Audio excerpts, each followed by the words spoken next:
বন্ধুরা, আগের দুটো এপিসোডে আমরা কি দেখলাম? ভি লুকআপ দেখলাম, তারপরের এপিসোডে এইচ লুকআপ দেখলাম। তো ভি লুকআপে যেটা মেন জিনিস, যেটা ফিচার, সেটা হচ্ছে এখানে ডাটাগুলো কালেকশন হয় ফর্মুলায় যখন আমরা পুট করি ডাটাগুলো কালেকশন হয় ভার্টিক্যালি, আর এইচ লুকআপে ডাটাগুলো কালেকশন হয় হরিজেন্টালি। এই হচ্ছে এই দুটো ফর্মুলার মেন ফিচার। আজকে যেটা দেখব সেটা হচ্ছে এক্স লুকআপ। এক্স লুকআপে আমরা যেরকম খুশি, যেমন খুশি ফর্মুলা ভার্টিক্যালি হোক হরিজেন্টালি হোক, ডাটা নিয়ে আমরা কাজ করতে পারি। যেটা হচ্ছে ভি লুকআপ বা এইচ লুকআপে এর যে কোনো একভাবে সম্ভব হচ্ছিল, এক্স লুকআপে আমরা দুভাবেই সেটা করে নিতে পারি বা করে দেখাতে পারি। সেটা কিভাবে করতে পারি সেটাই এখন তোমাদের দেখাবো। তো সেম দেখো, ভি লুকআপের যে ডাটা টেবিলটা আমরা ইউজ করেছিলাম সেটাই এখানে এক্স লুকআপে ইউজ করছি। এক্স লুকআপে এখানে যে ফাংশানগুলো আমরা করে দেখেছিলাম, প্রোডাক্ট আইডি এগেনস্টে কোয়ান্টিটি, কোডের এগেনস্টে কোয়ান্টিটি, আর পুরোটা এখানেও ঠিক আমরা সেইটাই করব। প্রোডাক্ট আইডির এগেনস্টে কোয়ান্টিটি, সেলার নেম, প্রোডাক্ট আইডির এগেনস্টে সেলার নেম, কোডের এগেনস্টে প্রোডাক্ট নেম, আর প্রোডাক্ট আইডির এগেনস্টে product name, code, seller name, quantity, মানে সব কটা। তো এখানে আমরা ফর্মুলাটা কি দেবো, ফর্মুলাটা টাইপ করে দেখাচ্ছি না, আমরা এখানে ফর্মুলাটা করে রেখেছি। ফর্মুলাটা কি করব, তাহলে প্রোডাক্ট আইডি মানে এইটার এগেনস্টে আমরা কোনো একটা প্রোডাক্ট আইডি এগেনস্টে কে কিনেছে সেই সেলার নামটা এখান থেকে আমরা বার করতে চাইছি। তো এক্স লুকআপের ক্ষেত্রে ফর্মুলাটা কি হবে, যেমন ওটা equal to V lookup H lookup করছিলাম, এখানে হবে এক্স লুকআপ দিয়ে। আচ্ছা, এখানে আমি করেই দিই, করে দেখাই, তাহলে তাই বলে করলে তোমাদের সুবিধে হবে। এখানে এক্স লুকআপ কার এগেনস্টে এক্স লুকআপ হচ্ছে? প্রোডাক্ট আইডির এগেনস্টে এক্স লুকআপ হচ্ছে, মানে প্রোডাক্ট আইডি আমরা যেটা ইনপুট ডাটাটা হচ্ছে প্রোডাক্ট আইডি যেটা আমরা বসাবো তার এগেনস্টে কোন সেলার নামটা আছে সেইটা দেখতে চাইবো। তাহলে এইখানে যেহেতু আমরা ডাটাটা ইনপুট করব, তাহলে এই সেলটা সিলেক্ট করতে হবে। এই সেলটা মানে কত এখানে, না H3, এই সেলের নামটা হচ্ছে, এই সেলের লোকেশানটা হচ্ছে H3 দেবো, কমা দেবো, তারপরে হচ্ছে কি সিলেক্ট করতে হবে, প্রোডাক্ট আইডি সিলেক্ট করতে হবে। যেহেতু এটা প্রোডাক্ট আইডি এগেনস্টে বার করব, তাহলে এইখানে প্রোডাক্ট আইডি প্রথম থেকে শেষ পর্যন্ত এটা সিলেক্ট করব। হলো? কারণ কি, H3টা এখানে প্রোডাক্ট আইডি, যে মুহূর্তে আমি প্রোডাক্ট আইডি বসালাম A004 মনে করো, তাহলে A004 আমি এই যে রেঞ্জটা এখানে দিয়ে দিলাম B3:B12, মানে এখান থেকে এই পর্যন্ত, ও এর মধ্যে খুঁজে নেবে যে এখানে A004 কোথায় আছে, খুঁজে নিল। তাহলে A004 খুঁজে নেওয়ার পরে তারপরে সে কি খুঁজবে, সেলার নেম। তাহলে A004 এগেনস্টে সেলার নেম খুঁজবে এইটা, তাহলে আবার A007 এগেনস্টে সেলার নেম খুঁজবে এইটা। তাহলে আমাকে এখন কি সিলেক্ট করতে হবে, না এই সেলার নেমের এইটা পুরো রেঞ্জটাকে সিলেক্ট করে দেবো। সিলেক্ট করে ব্র্যাকেট ক্লোজ, তাহলে ফর্মুলাটা দাঁড়ালো এইটা, x lookup bracket open H3 মানে হচ্ছে এই যে সেলটা যেটা এখানে চাপা পড়ে আছে ফর্মুলার, এই সেলে আমরা ইনপুটটা বসাবো। সেই ইনপুটের এগেনস্টে এখান থেকে প্রোডাক্ট আইডিটা সিলেক্ট হবে, সেই জন্য আমরা এখানে রেঞ্জটা পুরো সিলেক্ট করে দিয়েছি, কমা, আর আমরা বার করতে চাইছি কি, সেলার নেম। তাহলে সেলার নেমের রেঞ্জটা আমরা এখানে দিয়ে দিয়েছি। ঠিক আছে। তো এবার এন্ট্রি করলে এখানে দেখো A00 জায়গায় মনে করো A004 বসাবো, দেখো নাম পাল্টে যাচ্ছে। ঠিক আছে। আচ্ছা, এবার আসছি দ্বিতীয় ইন্টারেস্টিং জিনিস। আমরা যখন ভি লুকআপ করাচ্ছিলাম, যখন এই কোডটার এগেনস্টে করাচ্ছিলাম, তখন আমি কি বলেছিলাম, না যেহেতু এইটা ভি লুকআপ সবসময় প্রথম কলমটার এগেনস্টে হয়, সুতরাং এখানে যেমন আমরা টেবিলটা সিলেক্ট করেছিলাম, এই যে পুরো টেবিলটা সিলেক্ট করেছিলাম, সে এখানে কোডের সময় যখন কোডের এগেনস্টে কোয়ান্টিটি বার করছি তখন কিন্তু পুরো টেবিল সিলেক্ট করলে হবে না, কারণ পুরো টেবিল সিলেক্ট করলে তখন সে ধরে নেবে এইটা হচ্ছে প্রথম কলম, আর আমরা এখানে কোডের ইনপুটটা দিচ্ছি 3 নম্বর কলম, তাহলে এটা ভিলুকআপে হবে না। হয় আমাকে কি করতে হতো, এইটা পুরোটাকে কাট পেস্ট করে এই প্রথমে এখানে আনতে হতো, আর তার বদলে আমরা কি করেছি না এইখান থেকে রেঞ্জটা, টেবিলের রেঞ্জটাকে সিলেক্ট করেছিলাম যাতে এই কলমটা, এই কোডের কলমটা ফার্স্ট কলম হিসেবে হয়। এই যে ফর্মুলায় দেখে নাও, এই দেখো পুরো টেবিলটাই হয়। তাহলে কোডের এগেনস্টে যখন কোয়ান্টিটি হলো তখন জিনিসটা ম্যাচ করলো, কিন্তু এক্সলুকআপে সেটা অ্যাভয়েড করা যায়। কীভাবে অ্যাভয়েড করা যায়, এখানে ফর্মুলাটা তাহলে কীরকমভাবে দেবো, H6 মানে আমি এখানে যে এই সেলটা ফর্মুলা দিয়ে ছাপা পড়ে গেছে, এখানে কোডটা বসাবো। তাহলে এর ইনপুটটা, আচ্ছা এর ইনপুটটা কি কোড, তার মানে এখানে আমি কোডের রেঞ্জটাকে সিলেক্ট করে দিয়েছি। এই দেখো প্রথম থেকে শেষ পর্যন্ত কোডের রেঞ্জটাকে সিলেক্ট করে দিয়েছি, D3:D12 এই রেঞ্জটা, কমা এইবার প্রোডাক্ট নেম। এখানে কিন্তু পেছনে যাওয়া গেল, যেটা ভার্টিক্যাল লুকআপে আর ভিলুকআপে সম্ভব হচ্ছিল না, কারণ ফার্স্ট যে কলমটা আমরা সিলেক্ট করব সেইটার পরবর্তী পরে যে কোনো জায়গায় পরের প্যারামিটার্সটা থাকতে হবে। পেছন দিকে ভিলুকআপে যাওয়া নিয়ম নেই, মানে যাওয়া যায় না। যদি আমি এটার এগেনস্টে বানাই তাহলে এটার এগেনস্টে এটা বার করতে পারবো, এটা বার করতে পারবো, এটা বার করতে পারবো, কিন্তু এটার এগেনস্টে আমি এই প্রোডাক্ট আইডি বার করতে পারবো না, যেটা ভিলুকআপে সম্ভব নয়। সেখানে এক্সলুকআপে সম্ভব। কীভাবে সম্ভব না, এখানে আমি ফর্মুলা দিয়ে দিয়ে কোড রেঞ্জ সিলেক্ট করলাম, রেঞ্জ, তারপরে পেছনের দেখো পেছন দিকে, এই পেছন দিকে সিলেক্ট এসে এই প্রোডাক্ট নেমের এই রেঞ্জটাকে সিলেক্ট করে দিলাম। এখানে কমা দিয়ে দেখো C3:C12 মানে এখান থেকে এই পর্যন্ত, ঠিক আছে। তার মানে জিনিসটা যেটা দাঁড়ালো, এটা হচ্ছে প্রথম সিলেক্ট করলাম, ধরো একটা কালার দিয়ে দেখি বুঝতে সুবিধা হবে, আর তারপরে এই রেঞ্জটাকে সিলেক্ট করলাম, এটা আর একটা দিই, এই রেঞ্জটাকে সিলেক্ট করলাম। দেখো ফর্মুলার সঙ্গে মিলিয়ে নাও, তাহলে এক্সলুকআপে এটা সম্ভব। এখন X008-এর জায়গায় যদি আমি X005 ব্যবহার করি তাহলে দেখো পাল্টে যাচ্ছে,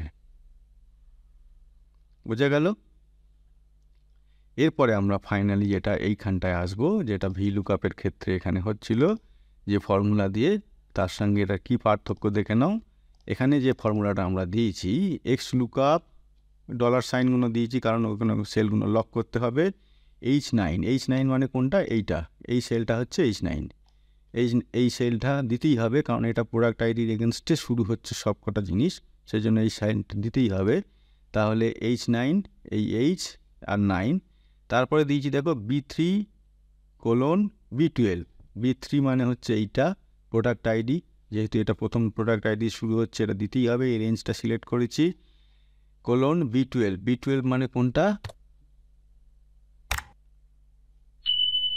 লাস্ট সেলটা, ঠিক আছে। B3:B12, কমা C3:C12 মানে C3 এখান থেকে এইটা, তার মানে প্রোডাক্ট আইডির রেঞ্জটার এগেনস্টে প্রোডাক্ট নেম কী আছে সেই সিম্পলি এই ফর্মুলাটা দিলাম, আর অন্য কিচ্ছু দিলাম না। এইবার যেটা লক্ষ্য করার বিষয়, এই যে সেলটা এখানে $সাইন দিয়ে দেখো, এটা তো লক করেই দিয়েছি, এটা লক করতে হবে কারণ এটা তো আর চেঞ্জ হবে না। আচ্ছা এই রেঞ্জটাও, এই যে প্রথম যে রেঞ্জটা আছে এই রেঞ্জটাও চেঞ্জ হবে, এই চেঞ্জ হবে না, সেই জন্য এটাও $সাইন দিয়ে দেখো দুটোতেই আমরা লক করে দিয়েছি, ঠিক আছে। B3 এখানেও লক করেছি, B12 এখানেও লক করেছি, এই দুটো। আচ্ছা বাকি যেটা করেছি শেষেরটা কিন্তু এই যে প্রোডাক্ট নেম, এটা কিন্তু দেখো লক করিনি, আমরা ফর্মুলা দিইনি, লক করার ফর্মুলা এখানে প্লেন আছে C3:C12। কেন করেছি, এইটাকেই তো ড্র্যাগ অ্যান্ড ড্রপ করে আমরা এখানে নিয়ে যাব, সাইডে নিয়ে যাব। তাহলে এখানে যদি সাইডে নিয়ে যাই তখন দেখো ভালো করে দেখো, এটাই যেটা ছিল, এই যে ফর্মুলাটা যেটা ছিল, তাহলে এই ফর্মুলাটা এখানে চেঞ্জ হয়েছে, কিন্তু H9 মানে প্রথম সেলটা আর এই প্রথম রেঞ্জটা, এই যে প্রথম রেঞ্জটা কিন্তু চেঞ্জ হবে না, সেই জন্য এখানে $সাইন দেওয়া আছে। পরের বারটা কি আছে, এখানে প্রোডাক্ট নেম কোথায় আছে, কোডে কোড কোথায় আছে না ডি কলমে আছে, তাহলে ওই জন্য D3:D12 এইটা এসে গেল। আচ্ছা, পরেরটা E3:E12 এটা এসে গেল। তারপরেরটা F3:F12 এটা যদি এখানে লক করে দিতাম এখানে, তাহলে কিন্তু এটা সম্ভব হতো না। সিম্পলি লক না করে ওইটাকে এরকম ওপেন রেখে দিয়েছি, বাকিগুলোকে লক করে দিয়েছি। তার ফলে অটোমেটিক্যালি যখন আমরা এখান থেকে ড্র্যাগ অ্যান্ড ড্রপ করব, ওইটা অটোমেটিক্যালি একটা করে কলম শিফট হয়ে যাবে, যেটা XLOOKUP-এর একটা ইন্টারেস্টিং ফিচার বলতে পারো তোমরা। তাহলে এখানে কি দেখলাম, VLOOKUP-এর যে কাজগুলো করছিলাম সেটা ট্রান্সফার করলাম XLOOKUP-এ, মানে XLOOKUP-এর ফর্মুলা দিয়ে VLOOKUP-এর কাজগুলো করালাম। এবার সেম জিনিস দেখব, HLOOKUP-এ যে কাজগুলো করছিলাম, যে ফর্মুলা অ্যাপ্লাই করে করছিলাম, সেগুলোর সেম জিনিস করব XLOOKUP-এ। কীভাবে হবে, এখানে দেখো HLOOKUP-এর যে ডাটা টেবিল আমরা ইউজ করেছিলাম, XLOOKUP-এও ঠিক সেই ধরনের ডাটা টেবিল আমরা ইউজ করেছি। আচ্ছা,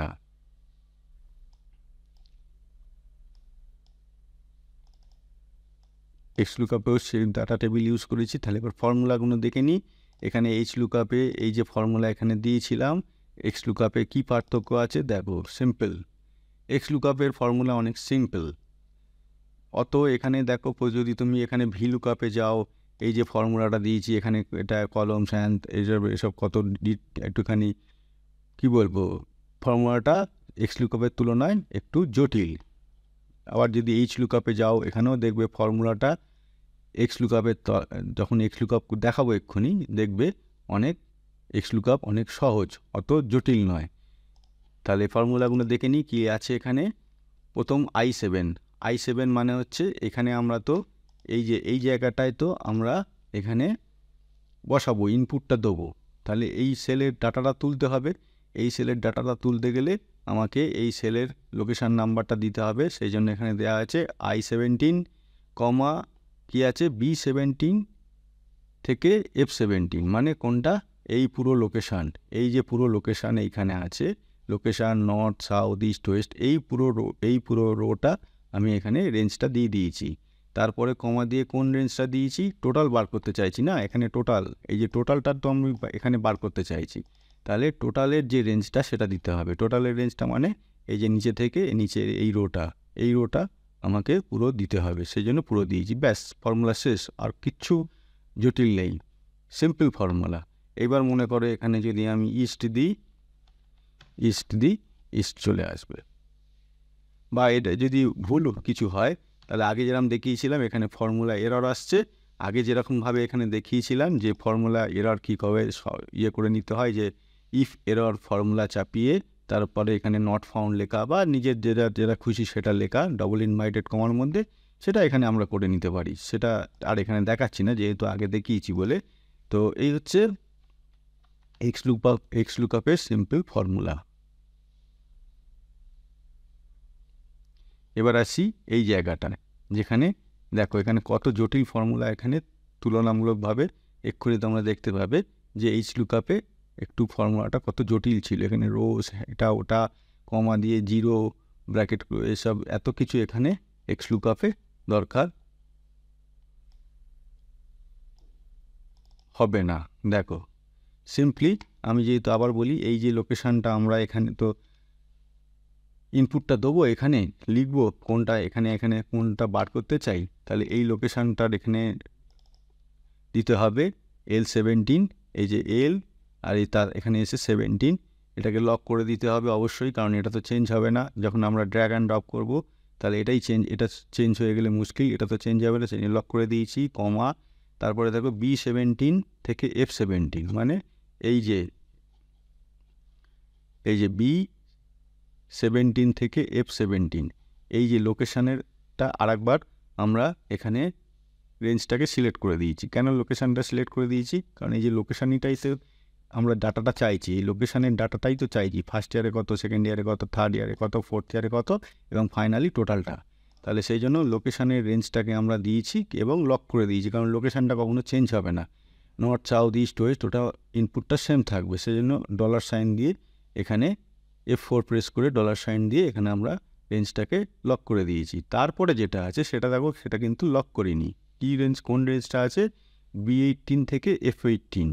B18 থেকে মানে এই যে এখানে কালার হাইলাইটেড হয়ে আছে পিঙ্ক কালারের, এইটা বেগুনি কালারের যে হাইলাইটেড হয়ে আছে ভায়োলেট কালারের, এইটা আমরা রেঞ্জটাকে দিয়েছি। তার মানে এটা কিন্তু আমরা লক করিনি। কারণ করিনি, যখন আমরা এই যে ড্র্যাগ অ্যান্ড ড্রপ করব ওটা চেঞ্জ হয়ে যাবে। দেখো B19 থেকে F19 হয়ে গেছে, তারপরেরটা B20 থেকে F20 হয়ে গেছে, তারপরেরটা B21 থেকে F21 হয়ে গেছে, এবং ফাইনালি টোটালটা B22 থেকে F22 হয়ে গেছে। এই দেখো এই যে রেঞ্জ প্রতিটা চেঞ্জ হতে হতে গেল। তাহলে ড্র্যাগ অ্যান্ড ড্রপ করলে ওইগুলো অটোমেটিক্যালি এই সেল নাম্বারগুলো চেঞ্জ হয়ে গেল, তার ফলে আমাদের আর ডবল করে খাটতে হলো না। তো এবার যদি আমি এখানে ইস্টের জায়গায় ওয়েস্ট লিখি, এই দেখো চেঞ্জ হয়ে যাচ্ছে। তো সিম্পল না? এক্স লুকআপে খুব সিম্পল ফর্মুলা দিয়ে ভি লুকআপেরও কাজ করা যায়, এইচ লুকআপেরও কাজ করা যায়।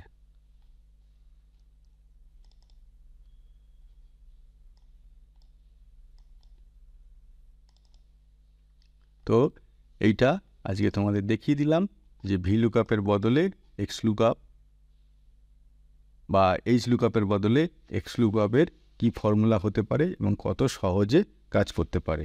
আর একটা জিনিস বলার আছে, সেটা হচ্ছে ভি লুকআপটা ওপর থেকে নিচে কাজ করে।